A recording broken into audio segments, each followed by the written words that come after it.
સમાપનના એક કાર્યક્રમમાં જ્યાં તેઓ અત્યારે હાલ પહોંચ્યા છે કેન્દ્રીય ગૃહમંત્રી અમિત શાહ જેઓ સંબોધન કરી રહ્યા છે। બનવા જઈ રહ્યો છે ત્યારે એમાં ગુજરાતે યોગદાન આપવું જોઈએ।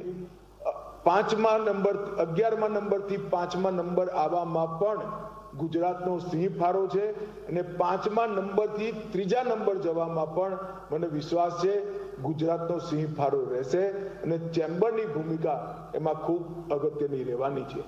આજે ચેમ્બરે આ ઇનિશિયેટિવ લીધો છે એ માટે ચેમ્બરના અધ્યક્ષશ્રીને, પૂર્વ અધ્યક્ષશ્રી, એમની આખી ટીમ અને સૌ ચેમ્બરના પદાધિકારીઓને હૃદયપૂર્વક હું ખૂબ ખૂબ અભિનંદન આપું છું।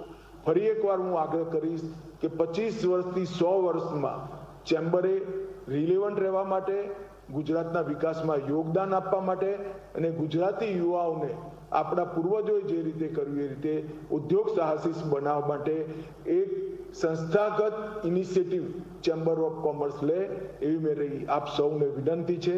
આપે મને બોલાયો અને તમારી સાથે વાત કરવાનો મોકો આપ્યો એ માટે ખૂબ ખૂબ હૃદયથી હું આપ સૌનો આભાર માનું છું અને તમારા આ ઇનિશિયેટિવને હૃદયપૂર્વકની શુભકામનાઓ આપું છું।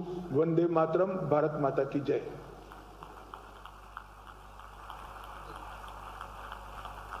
GCCIના વાર્ષિક એક્સપો ગેટ 2025નું આયોજન કરવામાં આવ્યું છે। પીએમ મોદીના વિઝન 2047 પરનો ટ્રેડ એક્સપો જ્યાં વિડીયો કોન્ફરન્સિંગના માધ્યમથી અમિત શાહ જોડાયા હતા।